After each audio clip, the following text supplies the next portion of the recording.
ভক্ত পূজা বড়, এই কথা ভাগবতে কহিয়াছেন দৃঢ়। শ্রীকৃষ্ণ চৈতন্য মহাপ্রভুর ভক্তকরণে চরণে মোর কোটি নমস্কার। এতে কোনো অপরাধ না হোক অপমান। শ্রীকৃষ্ণ চৈতন্য মহাপ্রভু যাহা বলান বাণী, ইহা বিনে ভালো মন্দ কিছু নাহি জানি। ভজ শ্রীকৃষ্ণ চৈতন্য প্রভু নিত্যানন্দ, শ্রী অদ্বৈত গদাধর শিবাসাদি গৌর ভক্তবৃন্দ। জয় রূপ সনাতন ভট্ট রঘুনাথ, শ্রী জীব গোপাল ভট্ট দাস রঘুনাথ।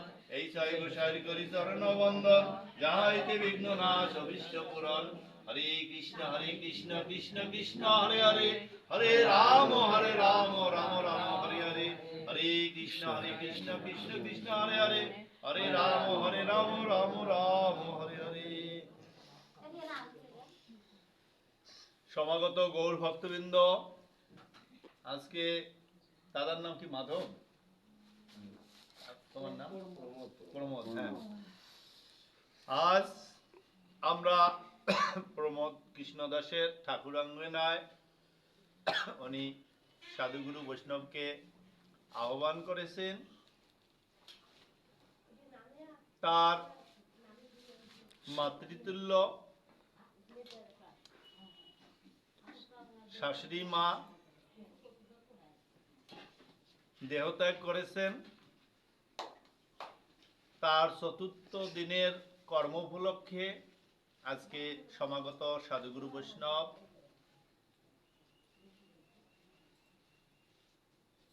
আপনারা কৃপা করে চরণধূলি দিয়েছেন, তাকে ধন্য করেছেন।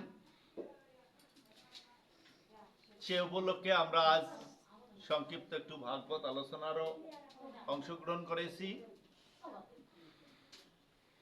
আজকে এই ব্যাসাসনে বসে ভাগবত আলোচনা করার মতো সেই যোগ্যতা আমার মতো জীবাধবানে নেই। তবে সাধুগুরু বৈষ্ণব যদি কৃপা করেন, আমার গুরু বৈষ্ণবের রাধা মাধবের যদি কৃপা হয়, তাহলে এটি সম্ভব। কারণ আমি তো মাত্র একটি যন্ত্র। যন্ত্রী যদি যন্ত্র না বাজায়, তাহলে কি যন্ত্র বাজতে পারে? পারে না। আমার বিশ্বাস, মুখং করতি বাচলং পঙ্গুলং গয়তে গিরিম, যৎ কৃপাতমহং বন্দে পরমানন্দ মাধব। হরি বল। ভগবান কি বলেছেন? শাস্ত্রে কি আমরা পাই? মুখং করতি বাচলং, মুখ মানে যে কথা বলতে পারে না, বোবা। ভগবান আমার রাধা মাধবের যদি কৃপা হয়, বোবাও কথা বলতে পারে। পঙ্গু লঙ্ঘয়তে গিরিম, যে পঙ্গু ঘোড়া সে কি পথ চলতে পারে? আমার গোবিন্দের কৃপা হলে সেও পাহাড় লঙ্ঘিতে পারে, অন্ধজনের দৃষ্টি ফিরে পেতে পারে। কিভাবে পারে? যৎ কৃপা তমহং বন্দে পরমানন্দ মাধব। আমার রাধা মাধবের কৃপা হলে তাহলেই সবকিছু সম্ভব। তাই আমি মুখো, আমি বোবা, আমি কি বলবো? যদি যন্ত্রী এই যন্ত্র বাজায় তাহলেই সম্ভব। আমরা এই গীতা নামক যে গ্রন্থটি আজকে ভক্তদের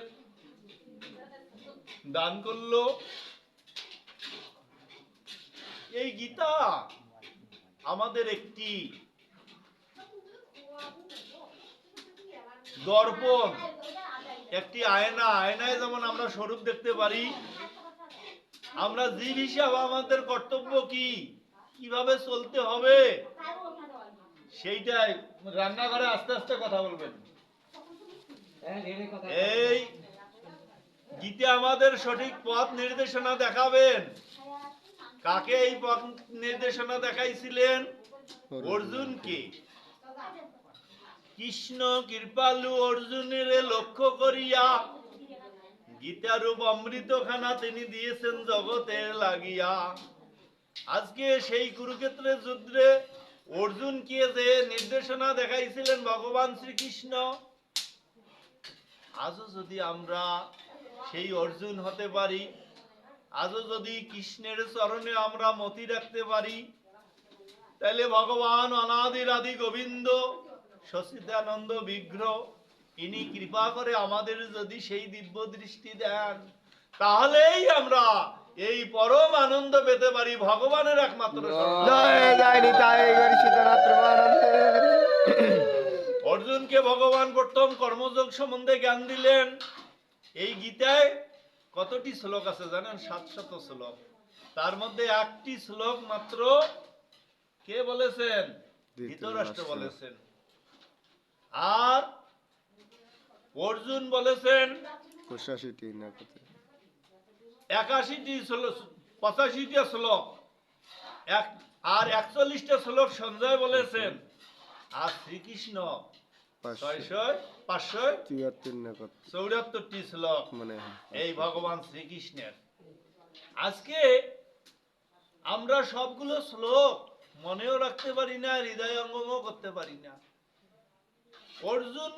অর্জুনকে যেমন ভগবান শ্রীকৃষ্ণ কি বলেছিলেন, কি করেছিলেন?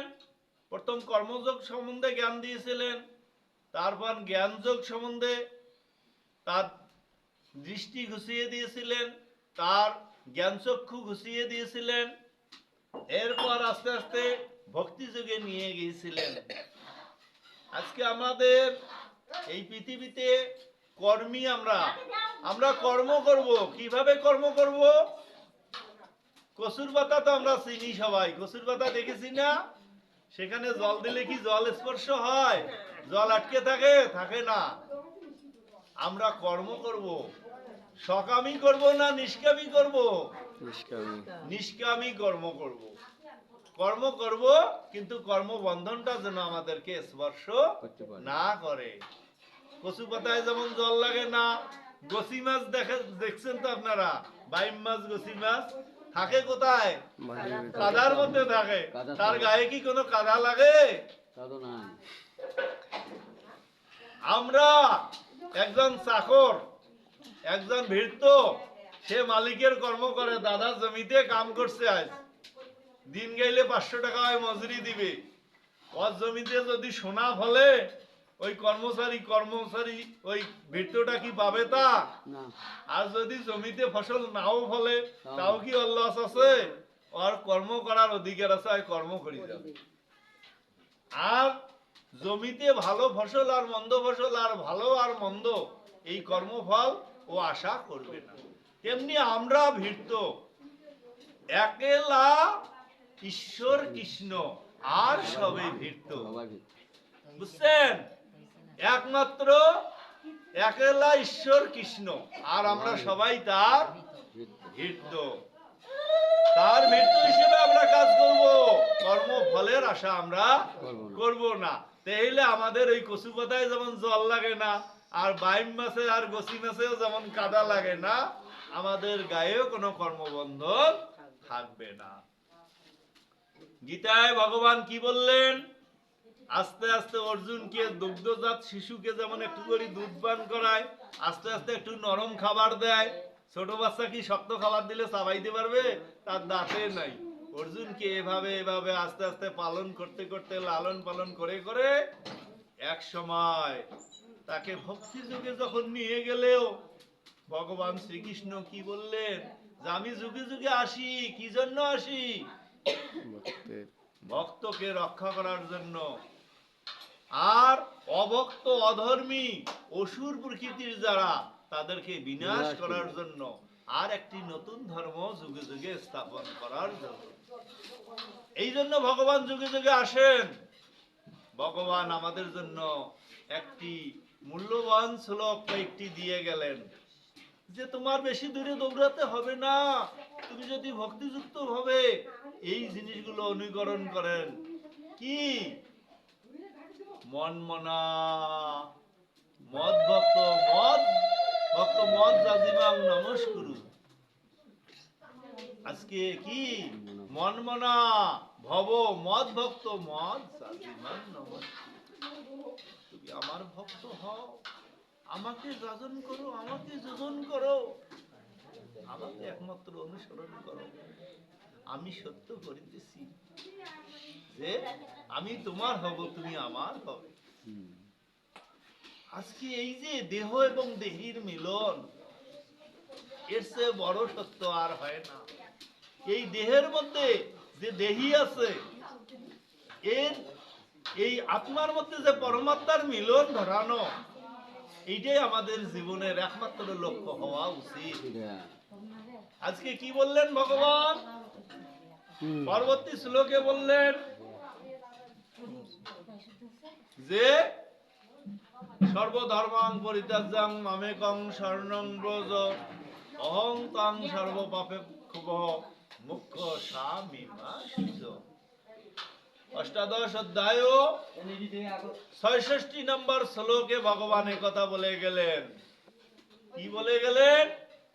যে সর্বধর্ম পরিত্যাজ্যং, কি পিতৃধর্ম, কি মাতৃধর্ম, কি আদি ধর্ম, সবকিছু পরিত্যাগ করে একমাত্র আমারই শরণাপন্ন হও, তাহলে তুমি আমাকেই প্রাপ্ত হবে।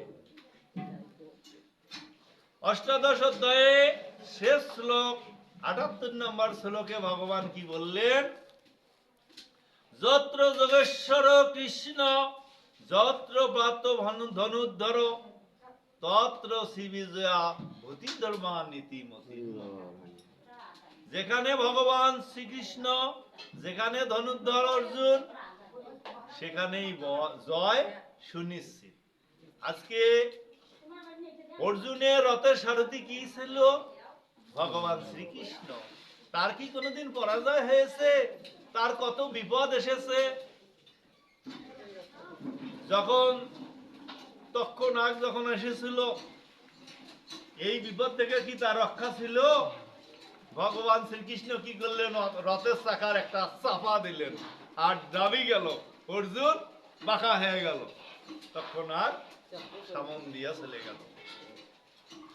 আজকে ভক্তকে রক্ষা করার জন্য ভগবান কত যুগে যুগে কৌশল অবলম্বন করেছিলেন।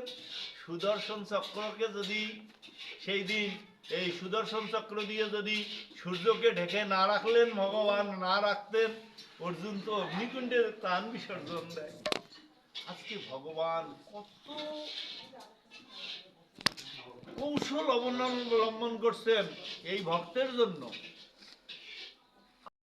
চরিতামৃত মধ্যলীলায় দ্বাবিংশ পরিচ্ছেদে ভগবান কি বললেন? এই তো কহিল সম্বন্ধ তত্ত্বের অবিচার, বেদ শাস্ত্র উপদেশে কৃষ্ণ এক সার। কি বললেন? চৈতন্য চরিতামৃতে কি বলা হলো? যে এই তো কি সম্বন্ধ আমাদের, যে কৃষ্ণই একমাত্র আমাদের জগতের তত্ত্ববস্তু, একমাত্র জগতের সার বস্তু। এই তো কহিল সম্বন্ধ তত্ত্বের অবিচার, বেদ শাস্ত্র উপদেশে কৃষ্ণ এক সার। এই জগতের একমাত্র সার বস্তু হলো ভগবান শ্রীকৃষ্ণ। কিভাবে? আমরা তো মনুষ্য লোকে জন্মগ্রহণ করেছি, কতটুকুই বা জানতে পারবো। যারা দেবলোকে জন্মগ্রহণ করেছিল, আজ ব্রহ্মা কৃষ্ণের নবলক্ষ ধেনু চুরি করেছিলেন, চুরি করে দেখালেন, অনেক দিন চলে যায়, যার গরু হারাইছে সে গরুও খোঁজে নাই, কেমন কৃষ্ণ নবলক্ষ ধেনু চুরি করলাম, আর খুঁজতেও আসে না, কি ব্যাপার দেখি যে দেখে যে গরু সেই গরুই আছে, যে কৃষ্ণ যেভাবে খেলতেছেন সকালের সবে সেভাবে সব আছে। আরে সব ঠিক থাকলো, আমি চুরি করলাম কি? ইনি তো সাধারণ মানুষ না, সাধারণ কৃষ্ণ না। কৃষ্ণের চরণে লুটিয়ে পড়লেন, তারপর কৃষ্ণের কাছে স্তুতি করলেন, তারপর এই নাম জপ করলেন। কয় মুখে? এ নাম ব্রহ্মা জপে চতুর্মুখী, হরি বল হরি বল। আজ দেবাদিদেব মহাদেব কয় মুখে এই নাম জপ করেছিলেন? পঞ্চমুখে। এ নাম শিব জপে পঞ্চমুখী, হরি বল হরি বল। শিব পাঁচ মুখে, এই বৈষ্ণবের মধ্যে শ্রেষ্ঠ হলেন শিব। পাঁচ মুখে তিনি ভগবানের নাম জপ করছে, তারপরও শান্তি মিটেনি। আজকে তারা কি আসলো এই জগতে? পঞ্চতত্ত্ব রূপে, এই পঞ্চতত্ত্ব রূপে আমাদের ধরাধামে তিনি তারা অবতীর্ণ হবেন। কি কিভাবে? জয় জয় যশোদানন্দন শশী সুত গৌর চন্দ্র, জয় জয় রোহিণী নন্দন বল রাম নিত্যানন্দ, জয় জয় মহাবিষ্ণু অবতার শ্রী অদ্বৈত চন্দ্র। আবার অদ্বৈত গৌরানা ঠাকুর আর অদ্বৈত প্রভু চিন্তা করলেন এই কলির পাপাহত জীব কিভাবে মুক্তি পাবে। জীবের এহেন মলিন দশা দেখে তিনি চিন্তা করলেন এই জীবের মলিন দশা, এই এই পাপী তাপী জীবকে উদ্ধার করার জন্য একমাত্র যদি আমার মহাপ্রভু না আসে তাহলে এই জীবের উদ্ধার হবে না। তাই তো তিনি কেঁদে কেঁদে মহাপ্রভুকে ডাকলেন। কিভাবে ডাকছিলেন? কি গঙ্গা জল লসি দিয়ে সেই তো গৌর এনেছে নয়ন জলে কেঁদে কেঁদে সেই তো গৌর এনেছে। আজকে আমাদের জীবের এই দুর্দশা দেখে গৌরকে এনে আনলেন। যদি অদ্বৈত প্রভু এই ধরাধামে না আসতেন তাহলে গৌরকে কে আনতেন? আজকে আমি যে সিলেটে ছিলাম দীর্ঘ 24 বছর, এখানে মহাপ্রভুর ভজন কুটিরে আমি প্রত্যেক বছর আমরা একবার করে গেছি।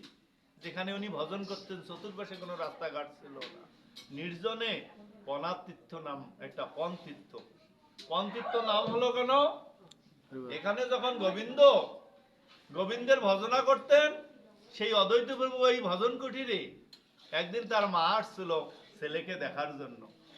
এখন মা বলছে যে বাবারে আমি তো অসুস্থ হয়ে পড়লাম, এবার বুঝি আমার গঙ্গা স্নান হবে না। আমি প্রত্যেকবার গঙ্গা স্নান করি আর তুমি এখানে আমাকে আটকালে, আমি তো এখন অসুস্থ হয়ে গেলাম, আমার তো আর গঙ্গা স্নান বুঝি হবে না, এখন কি হবে? তখন অদ্বৈত প্রভু বলল, মা তুমি জানো না মহাপ্রভুর আগমন? আজ এই মহাপ্রভুর আগমনে ধরাধামে কারো মনের কোনো অতিত্ব থাকে না। যে যে সংকল্প করে আমার মহাপ্রভুর পরশে তার সে বাসনাই পূর্ণ হয়। আজকে যদি আমার মহাপ্রভুর শ্রীমান মহাপ্রভুর যদি কৃপা হয়, তুমি এই যে সপ্ত সিন্ধু গঙ্গায় যে প্রবাহিত হয় সেই গঙ্গা এই ছোট নদী দিয়েই প্রবাহিত হবে। আজকে এই পনতীর্থের আপনারা অবাক হয়ে যাবেন, ছোট্ট একটা 4, 5, 7 নদী, এই নদী এমনি ছোট্ট নদী প্রবাহিত হচ্ছে এই তিথি শুক্লা কৃষ্ণ মধু কৃষ্ণ ত্রয়োদশীতে। আজকে এই সপ্ত সিন্ধু ওই নদী দিয়ে প্রবাহিত যখন হয় তখন এখান থেকে মনে হয় বেদগাড়ি তো বেশি হবে, এই নদী প্রবাহিত হচ্ছে। আর আজও সেই অলৌকিক ক্রিয়া চলছে। এই অদ্বৈত প্রভু আজ দেখেন এই সিলেটে শ্রীমান মহাপ্রভুর কিন্তু ওখানে বাড়ি, 1200 বিঘার জমি আছে এখনো মহাপ্রভুর নামে ওখানে। তারপর এই যে আমাদের শিবা সঙ্গন ওখানে পণ্ডিতপাড়া এখনো আছে। গোবিন্দের কৃপায় কাঁচকলা উৎসবে প্রত্যেক বছর আমরা প্রায় 350 পাঠক এই ওখানে এই চৈতন্য চরিতামৃত পারায়ণ করি। এবং অদ্বৈত প্রভুর গৃহে এটা যে পনতীর্থ ওখানে হয়। আর শিবা সঙ্গনে প্রত্যেকবার এই শিবা সঙ্গনে গোবিন্দের কৃপায় একবার ভাগবত পাঠের সুযোগ পাই। তো আজকে দেখেন আমার গৌরানা ঠাকুর, যদি গৌর না হইতো তবে কি হইতো, তবে কি ধরিতাম দে শিরাধার মহিমা প্রেম রস সীমা জগতে জানাইতো কে। আজ যদি আমার গৌর না হয়, কিন্তু আমরা কি চিনি কলিযুগের মানুষ আমরা অত্যন্ত ভাগ্যবান, কারণ আর কোন যুগে আমার এই গৌর আসেনি। আমার গৌর সুন্দর শুধু জগাই মাদাইকে উদ্ধার করেনি, আমাদের মতো পাপী তাকবীরদের উদ্ধার করার জন্য এই ধরাধামে তেনারা আসেছে। হরি বল। কিন্তু আমরা এমন জীবাদম, আমরা চিনতে পারি না, বুঝতে পারি না। মহাপ্রভু এই কৃপা লাভ করার মতো মানসিকতা আমাদের নেই। আর কি হয় জানেন, যারা কোনো যেন তেন ভাবে এইরকম ভক্তরা যারা নেওয়ার জন্য পাগল, তাদেরকে আমরা তিরস্কার করি, ধিক্কার করি। হরি বল। আমাদের কোথায় অবস্থা? ইসলাম ধর্মে দেখেন, কালকে ওয়াজ হয়েছে এই যে ইয়াতে সর্দারটা রীতি কি বেগম হুজুর আসছে, বেগম হুজুর আসছে, কোন বউ বাচ্চা পর্যন্ত ঘরে থাকে নাই। বেগম হুজুর আসছে, উনি মহিলা থেকে পুরুষ হয়ে গেছেন, ওয়াজ করবেন। ওয়াজ কিছু জানুক আর না জানুক, বেগম হুজুর আসছে বলিয়া এনারা পাগল। আর যত ইয়া চাদর, কয়েকটা চাদর ধরছে, খালি টাকা ছিটাচ্ছে, 500 টাকা, 1000 টাকা, এইরকম ছিটাচ্ছে। আর আমাদের আজ এই নৈমিষারণ্য যে সুখদেব, শ্রীল সুখদেব গোস্বামী তৈরি করে গেছেন, সেই আমাদের নৈমিষারণ্য আজকে ভক্ত শূন্য। সেই দিন ভাগবতে বলছিলাম, একজন মা আসছেন, মায়ের বয়স হবে হয়তো 85 কি 90, হাঁটতে পারেন না, কোন রকমে আসতেছেন। আমি জ্বরে ধরে বললাম কেঁদে কেঁদে, মা গো তুমি কেন এসেছো এখানে, কি দরকার মা তোমার? তো বাবা একটু সাধু সঙ্গ করার জন্য আসছি বাবা। আসি ধূপ করি চরণে পড়ি গেল, বাবা তুমি মা, তুমি জ্বরে ধরলাম হৃদয়ে, জ্বরে ধরে বলতেছি মা কেন আসলে? গেলে একটু সাধু সঙ্গ করার জন্য। বলে তোমার সাধু সঙ্গ কি দরকার মা, তোমার বয়স তো 80-90 বছর, কিন্তু যাদের করা দরকার, যাদের বোঝা দরকার, যাদের জানা দরকার, কই তারা তো নেই। আমরা সাধু সঙ্গে, এই ভাগবত সঙ্গে ছেলে মেয়েদের নিয়ে আসি না। ওই যে দেখো তারা হুজুরের ওয়াজ শোনার জন্য ছোট বড় সবাইকে নিয়ে গেছে, কিন্তু আমরা আমাদের সন্তানদের এই কৃষ্ণ কথা শ্রবণ করার জন্য নিয়ে আসি না। আমাদের সন্তানরা শিখবে কি?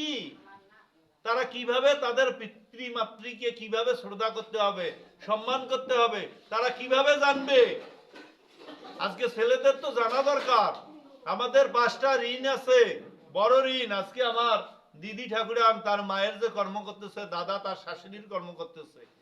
আমাদের 5টা প্রধান ঋণ।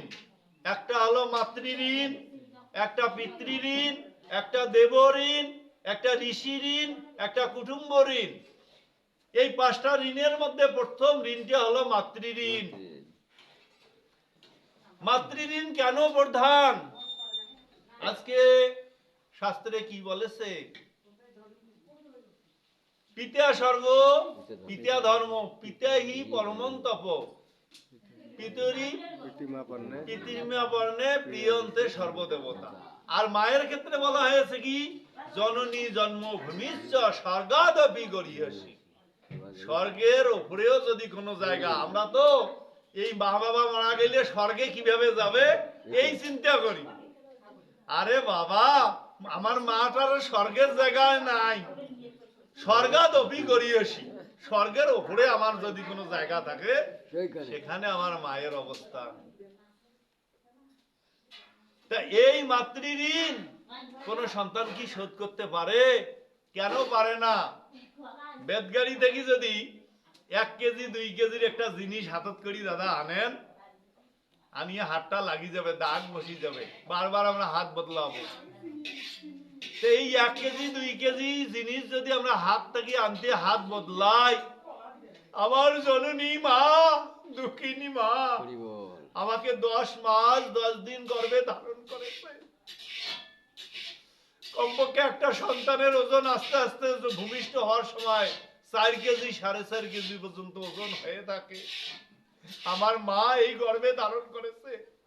সে একবারও কি বলেছে কাউকে যে আমি ওজনটা সহ্য করতে পারতেছি না, আমার একটু বদলে নাও, আরেকজন নাও? আমার মা বলেনি কখনো। এই কষ্ট সহ্য করে করে সব পরিবারের কাজ করেছে। কখন স্বামী কর্মে যাবে তার খাবার দিয়েছে, সন্তানরা স্কুল কলেজে যাবে তাদের সকল চাহিদা মিটাইছে, এই ওজনটা গর্ভে ধারণ করে। আর কি জানেন ডাক্তারেরা কি বলছে?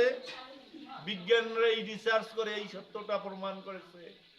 একটা মায়ের প্রসব বেদনার যন্ত্রণা জানেন, 60টা সাপ যদি তাকে দংশন করত, যে প্রসব যে জ্বালা যন্ত্রণা হইতো না, তার চেয়ে তীব্র জ্বালা হলো আমার মায়ের প্রসব যন্ত্রণা। এই প্রসব যন্ত্রণা আমার মা সহ্য করেছে, পৃথিবীর আর কেউ এই ব্যথা সহ্য করেনি। আজকে জগৎ শেঠ পুরী ধামের সেই রাজ্যের রাজা, ভারতের প্রধানমন্ত্রী, তদানীর সময়ের রাজা জগৎ শেঠ বলছিল যে আমার মা দুঃখিনী মা আমার কত কষ্ট করে আমাকে মানুষ করেছে, আমি আজকে রাজ্যের রাজা হয়েছি, তা মায়ের স্মৃতির উদ্দেশ্যে আমি এমন একটি ইরামাত তৈরি করব, এমন একটা দালান তৈরি করব, সবাই যেন এটা দেখে মায়ের প্রতি কর্তব্যবোধ শেখে। তাই তো জগৎ শেঠ ভারতের সবচেয়ে বড় বড় প্রকৌশলীদের দ্বারায় একটি মন্দির নির্মাণ করলো, 18 তলা দালান নির্মাণ করলো। করার পরে এই দালানটি মায়ের নামে উৎসর্গ করে বাইরে বের হয়ে দালানের দিকে চেয়ে বলতেছে, 18 তলা দালান মনে হয় গাছের আগাল হবে, এভাবে দেখে বলতেছে, মা গো মা, তুমি অনেক কষ্ট করে আমাকে মানুষ করেছো, আজ তোমার নামে এই দালানটি উৎসর্গ করে আমার কি মনে হলো মা জানো? আমার মায়ের বুঝি এক ধার দুধের দাম আমার শোধ হলো। যখন এই কথা বলেছে সাথে সাথে দালানটা বাঁকা হয়ে গেছে। আজ ভগবান বলতেছে, হে জগৎ শেঠ, তুমি জগতে রাজা হতে পারো, জগতে শেঠ হতে পারো, কিন্তু মায়ের কাছে তুমি শেঠ না। আজকে সন্তান যদি ডাক্তার হয়, পরম বৈষ্ণব হয়, তাহলে মা কি সন্তানকে ভক্তি করবে না সন্তানে ওই বৈষ্ণব পরম বৈষ্ণব ওই মাকে ভক্তি করবে?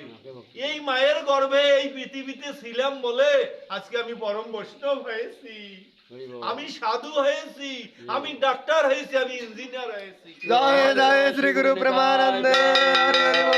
আমাদের জগতে আমার দেখা অনেক প্রফেসর, বাবা কি করছে, বাবা একটু ভালো কিছু রান্না হয়েছে, প্রফেসারি করতেছে, ধরি গেছে, বাবার সিরা ধুতি পরিয়া গেছে, প্রফেসর চিন্তা করছে যদি বাবার পরিচয় দেই আমার শরম লাগবে, এখন নিয়ে গেছে। অন্য প্রফেসরেরা জিজ্ঞাইছে কে আসছিল, বলে আমাদের বাড়ির কাজের লোক আমার বাড়ি থেকে পাঠাইছে আমার খাবার জিনিস, খাবারটা সবাই ভাগ করে খাইছে, আমার বাড়ি থেকে পাঠাইছি, কিন্তু বাবার পরিচয়টা দিল না। হায় রে জগৎ সংসার, আমার মায়ের পরিচয় দিতে আমার লজ্জা লাগে, আমার বাবার পরিচয় দিতে আমার লজ্জা লাগে। যে বাবার মার কারণে আমি পৃথিবীতে আসলাম, তাদের পরিচয় দিতে আমার লজ্জা লাগে, আমার শরম লাগে। আমি প্রফেসর হয়েছি, আমি ডাক্তার হয়েছি, সন্তানের বাবা মার পরিচয় দিতে তাদের লজ্জা লাগে। জগৎ শেঠকে ভগবান বললো, হে জগৎ শেঠ, তুমি জগতের শেঠ হতে পারো, মায়ের কাছে তুমি শেঠ না, বাবা মার কাছে তুমি শেঠ হওনি। তুমি এক ধার দুধের দাম শোধ করলে এই দালান নির্মাণ করে এই দালান বাঁকা হয়ে গেল। আমরা গান শুনেছিলাম, আগের গানগুলো ছিল জ্ঞান, এখন গানের মধ্যে তো জ্ঞান নেই। কি শুনেছিলাম, মায়ের এক ধার দুধের দাম কাটিয়া গায়ের সাপ, তবু ঋণের শোধ হবে না আমার মাগো। এমন দয়ালু জগতে আর হবে না আমার মাগো। আমার মা কি করে, ভাত খাচ্ছে, সন্তানটা পায়খানা করে দিছে, সন্তানটাকে ফেলাই দেয়, বাবা হইলে কইতে এ নিয়ে যা নিয়ে যা নিয়ে যা, কিন্তু মা ফেলাই দেয় না। মা এত সারা রাত ধরে সন্তান যেন একটু কষ্ট পায় না, এই সন্তানকে দেখে। আজকে আমরা সেই মা বাবার কতটুকু সম্মান করি। আমি রাজা ধীরাজ হয়েছি, আমার মাকে সম্মান করা যাবে না, মাকে ভক্তি করা যাবে না, এমন শাস্ত্র আছে। মহাপ্রভু কি দর্শন দিয়েছেন, মাকে বলছেন, মা গো মা, তুমি যখন আমাকে চাবে তখনই পাবে, মা এমন জিনিস, আজকে মাতৃকর্ম ও করতেছে, এই কর্মটা পিতৃকর্ম, এই কর্মগুলো আমাদের পূর্বপুরুষের কর্মগুলো এই শাস্ত্রীয় মতে সাধুগুরু বৈষ্ণবের দ্বারা করা উত্তম। আজকে আমরা শাস্ত্রে যেটা গেছিলাম, শ্রী চৈতন্য চরিতামৃতে দ্বাবিংশ পরিচ্ছেদে একটু কথা বলতে কতগুলো কথা হয়ে গেল। কি বলছেন? কৃষ্ণের নিত্য দাস জীব তাহা ভুলে গেল, এই দোষে মায়া তার গলায় বান্ধিল। আমরা কৃষ্ণের নিত্য দাস, আমরা জীব, এইটা যখন আমরা ভুলে যাই, আমরা যখন মায়ার দাস হয়ে যাই, সংসারের স্ত্রী পুত্রের দাস হয়ে যাই, তখন আমরা গোবিন্দকে ভুলে যাই। আমাদের যে পরম আরাধ্য গোবিন্দ কেন এই জীবকে সৃষ্টি করলেন, এই শ্রেষ্ঠ মনুষ্য জাতিকে সৃষ্টি করলেন? 84 লক্ষ ভূমিতে ভূমিতে কোন ভাগ্যবান জীব গুরু কৃষ্ণ কৃপা পায় ভক্তিলতা বীজ। 84 লক্ষ ভূমিতে ভূমিতে কোন ভাগ্যবান জীব, যদি কারো কোনো ভাগ্যে থাকে, আমার দিদিও নাই দাদাও নাই, শোনাবো কাকে? তো আজকে এই 84 লক্ষ জনি ভ্রমণ করতে করতে আজকে এই গুরু বৈষ্ণবের কৃপা পেয়েছে, আমরা গুরু ধারণ করি। শুধু গুরু ধারণ করলে হবে না, তত্ত্বদর্শী কৃষ্ণ ভক্ত গুরুর পদ আশ্রয় করতে হবে। কেন আশ্রয় করতে হবে? গীতায় বলেছে 7 বর্ণ গাভী 1 বর্ণ দুধ। আচ্ছা বলেন তো, কালা গাভী সাদা গাভী না হয় সাদা দুধ দিল, কালা গাভীটা কালা দুধ দেয় কি? লাল গাভীটা কি লাল দুধ দেয়? যত বর্ণের গাভী হোক না কেন, দুধ কিন্তু 1 বর্ণের। তাই জগতের যত জীব আছে, সকল জীবের জন্য একমাত্র কর্তব্য হচ্ছে আমার ভগবান শ্রীকৃষ্ণের একমাত্র উপাসনা করা। নিতাই গৌর সীতারাম। কারণ ভগবান কি বলেছেন গীতায়? যথা তরুণ মিলিষ্ণ ভুজেপ্য শাখা, গাছের গোড়ায় যেমন জল ঢাললে তার শাখা প্রশাখা সবকিছু পেয়ে যায়, তেমনি কোনো ভক্ত যদি একমাত্র আমাকে ভজনা করে, একমাত্র আমাকে আশ্রয় করে, তাহলে অখিল বিশ্বের পৃথকভাবে আর কারো উপাসনা করতে হয় না, সবারই উপাসনা হয়ে যায়। আজকে একজন গুরুদেবকে যদি আমরা ভক্তি করি, আমার গুরুদেবের যদি ভক্তি হয়ে যায়, পূজা হয়ে যায়, সেখানে সমাগত গৌর ভক্তবৃন্দ সবারই হয়ে গেল। বুঝছেন? তো এমনি ভাবে আমরা তত্ত্ব জানি না, তাহলে গুরু কিভাবে করব? কৃষ্ণের সন্ধান আমরা কিভাবে পাবো? আচ্ছা আপনারা বলেন তো, একটা জুয়েলারিতে যায় যদি বলেন যে ভাই আমাকে 1 কেজি মিষ্টি দাও, ও কি দিতে পারবে? ও সোনার ব্যবসা করে, ওই মিষ্টির তো ব্যবসা করে না। আর জুয়েলারিতে গেলাম, এখন ওই মুদির দোকানে যায় যদি বলি যে ভাই একটু স্বর্ণ দাও, ওই কি দিতে পারবে? আমের কাছে কি কাঁঠাল ধরে? ধরে না। কৃষ্ণ তত্ত্ব, কৃষ্ণের সন্ধান পেতে হলে আমাদের কৃষ্ণ তত্ত্ববেত্তা যেই, সেই গুরু হয়। জগতে গুরুকে যে করি, তাহলে হয়তো বা গুরু গোবিন্দের কৃপা আমাদের হবে। কি? এই 3টা জিনিস হবে। প্রথমে ভক্ত, দ্বিতীয়তে ভক্তি, তৃতীয়তে ভগবান। ভক্ত কি? এই যে আমি নিতাই কৃষ্ণ দাস, এই যে বৈষ্ণব শিরামণি আছেন, বৈষ্ণব শিরামণিগণ, আপনারা পরম ভক্ত, মাতৃগণ, আপনারা পরম ভক্ত না হলে কৃষ্ণ প্রেম রস সুধা পাওয়ার জন্য এত কষ্ট করে এখানে আসতেন না। তো এই যে ভক্ত দেহ আমরা ধারণ করার চেষ্টা করতেছি, করতে পারি নাই হয়তো বা, হয়তো আপনারা পেরেছেন, গোবিন্দ কৃপায় আমি পারিনি। এই যে দ্বাদশ সঙ্গে যখন তিলকর্চনা আমরা করি, শাস্ত্রে আছে দ্বাদশ সঙ্গে তিলকর্চনা করলে দ্বাদশটা সূর্যের উদয় হয়। একটা সূর্য সারা পৃথিবী নয়, এই 8টা গ্রহকে আমাদের এই সূর্যটা আলো দেয়। এটা মাঝারি আকারের নক্ষত্র, আরো এরকম কত বড় বড় কোটি কোটি নক্ষত্র আছে। তো একজন বৈষ্ণবের শরীরে যদি 12টা এরকম সূর্য আলো দেয়, তাহলে কত বড় আলোকিত হবে এই জগৎটা। এটা মিথ্যা কথা নয়, কারণ বৈষ্ণবের শরীরে ব্রহ্মাণ্ড তরিতে শক্তি ধরে জনে জনে, এবেদ পুরাণে গুণ গায়ে যে বাসনে। ব্রহ্মাণ্ড তরিতে শক্তি ধরে জনে জনে। একজন বৈষ্ণব ব্রহ্মাণ্ড তরিবার শক্তি জানে।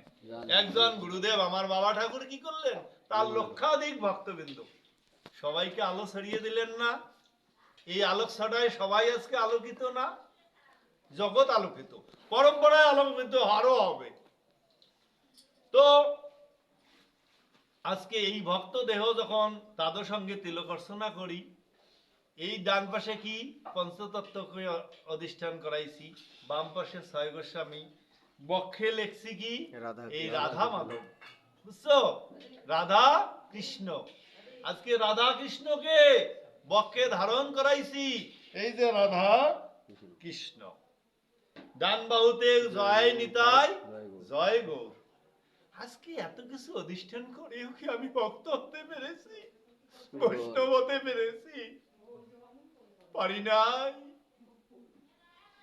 একটু বৈষ্ণবের পদরেণুও স্পর্শ করতে পারিনি। কিন্তু মনের সান্ত্বনা কি জানেন? একটা ঘটি ভগবানের পূজার জন্য ব্যবহার করা হয়, এটা তো ভগবানের পূজার জন্য ব্যবহার করা হয়, কিন্তু এটাতে তো আমরা জলপানও করি না, কোনো কাজও সাংসারিক করি না, তারপরও ঘটিটা প্রতিদিন প্রতিক্ষণে এই আরতি করছি, আবার লেপন মোচন করি কেন? বারবার আরতি করি, বারবার লেপন মোচন করি, আরো পরিশুদ্ধ করার জন্য। এই দেহ ঘটিটাকে আমরা এই জন্য বারবার লেপন মোচন করি। এই দেহটা লেপিতে লেপিতে মুছিতে মুছিতে, এই দেহটাকে যখন এভাবে লেপন মোচন করতে করতে একদিন এই দেহটা যখন পরিশুদ্ধ হবে, কিভাবে পরিশুদ্ধ হবে, কার দ্বারা পরিশুদ্ধ হবে? আমি প্রায় ভাগবতে বলি যে বিজ্ঞানীরা কি করছেন, আমাদের দেহর বহিরাঙ্গন পরিষ্কার পরিশুদ্ধ করার জন্য অনেক ধরনের প্রসাধনী আবিষ্কার করেছেন।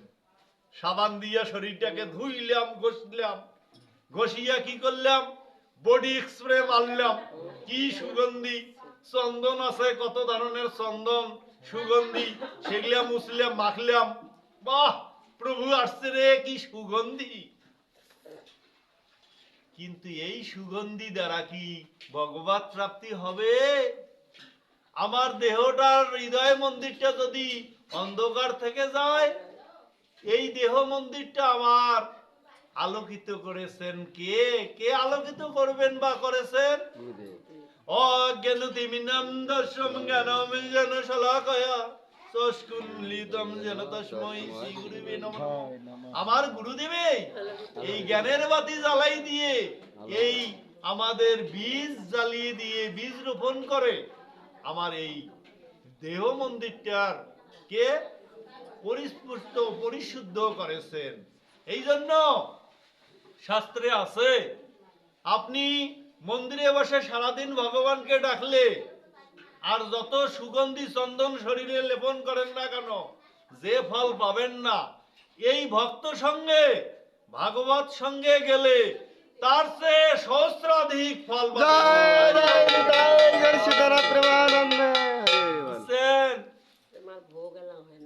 কারণ হচ্ছে কি, যে ভাগবতের মাধ্যমে, এই সাধু সঙ্গের মাধ্যমে আপনারা পরম প্রাপ্তি পেতে পারেন।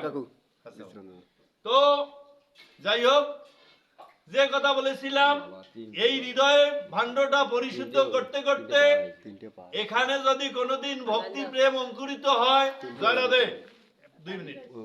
যদি ভক্তি প্রেম অঙ্কুরিত হয়, তাহলে প্রেম ভক্তি যখন এখানে অঙ্কুরিত হবে, সেই দিনে আমার গোলকপতি, সেই প্রাণ গোবিন্দ আমার হৃদয় মন্দিরে। তাহলে দেখেন ভগবান কোথায় থাকেন? ওই দামি অট্টালিকায়, যে এই যে শ্রী এত সুন্দর মন্দির করছে, শ্বেত পাথর দিয়ে মন্দির, সেই মন্দিরে আমার গোবিন্দ থাকেন? থাকেন না। ভক্তিযুক্ত যে হৃদয় মন্দির, সেই মন্দিরেই আমার গোবিন্দ অবস্থান করেন। যাই হোক, আমাদের আমরা যেন তেন ভাবে যারা গোবিন্দের পূজা অর্চনা করতে পারি, আমাদের 2টা জিনিস অর্জন করতে হবে। জয়রাধে, 2টা জিনিস অর্জন করতে হবে। আগে ভক্তি প্রেম, ভক্তি প্রেম ভক্তি আগে আমাদের অর্জন করতে হবে। তারপর কোথায় পাবো? তারপর আমাদের ভগবানকে আমরা পেতে পারবো। প্রেম ভক্তি এই ভাণ্ড কার কাছে আছে? আমি আর শ্রী রাধা রানীর কাছে আছে এই প্রেম ভক্তি। আর আমরা প্রেম ভক্তি পাবো আর কৃপা লাভ করব। এই ভক্তি আর কৃপা 2টা যদি লাভ করতে না পারি, তাহলে আমাদের জীবনের কোনো মূল্য হবে না, আমাদের পরম প্রাপ্তি হবে না। তাহলে প্রেম দাতাকে আমার গুরুদেব, আমার গৌরাঙ্গ, আমার রাধারানী, শ্রী রাধারানী হলো আমাদের প্রেম দাতা, পতিত পাবন গৌর হরি। আর রাধা কৃষ্ণের 2 তনু নিয়ে যে পতিত পাবন আমার গৌর হরি আসলেন, আর করুণা পাবো আমার গোবিন্দের কাছে। তোলো ভক্তি এবং করুণা, 2-এর সমন্বয়ে আমার জীবনের অতৃপ্ত এই তৃষ্ণাতুর এই হৃদয় আত্মা আমার শান্তি পাবে, আমার এই পরমাত্মার প্রাপ্তি হবে। তাহলে আমরা কি পাবো? প্রথমে গুরুদেবের কাছে পাবো প্রেম, রাধারানীর কাছে পাবো প্রেম। এই প্রেম পাইতে গেলে কোন ধন পাইতে হবে? ভগবান আমার একটা বাড়ি হয়েছে, আর একটা বাড়ি দে, আর একটা নারী হয়েছে, আর একটা নারী দে, এইটা না। রাধারানীর কাছে আমাদের কাঁদতে হবে। কি? তুমি একবার কৃপা করো রাধে, আমি আর কোন ধন চাই না রাধে। আমার কৃষ্ণ ধনে ধনী করো, আমি আর কোন ধন চাই না রাধে। এই রাধারানীর কাছে যখন আমরা এইভাবে কাঁদবো, রাধারানী তুমি যে ধনে হইয়াছো ধনী, কৃপা করে সেই ধন আমাকে দান করো, আমি আর কোনো ধন চাই না রাধে। এভাবে যদি আমি শ্রী রাধারানীর কাছে কাঁদি কেঁদে তাকে সন্তুষ্ট করতে পারি, তাহলে হয়তো বা আমার গোবিন্দের কৃপা হবে। তাই আজকে এই ব্যাসাসন থেকে আপনাদের সাধুগুরু বৈষ্ণবের চরণে কোটি কোটি দণ্ডবোধ জানিয়ে এই কৃপা প্রার্থনা করতেছি, আপনারা কৃপা করেন, সেই রাধারানী যেন কৃপা করে সেই প্রেম ধন দান করে, সেই কৃপা ধন লাভ করার সুযোগ দান করে। নিতাই গৌর সীতানাথ প্রেমানন্দে। হরি হরি পদ শ্রীকৃষ্ণ চৈতন্য প্রভু নিত্যানন্দ, শ্রী অদ্বৈত গদাধর শিবাসাদি গৌর ভক্তবৃন্দ, জয় রূপ সনাতন ভট্ট রঘুনাথ, শ্রীজীব গোপাল ভট্ট দাস রঘুনাথ। হরে কৃষ্ণ কৃষ্ণ কৃষ্ণ হরে হরে, হরে রাম রাম রাম হরে হরে, হরে কৃষ্ণ কৃষ্ণ কৃষ্ণ হরে হরে, হরে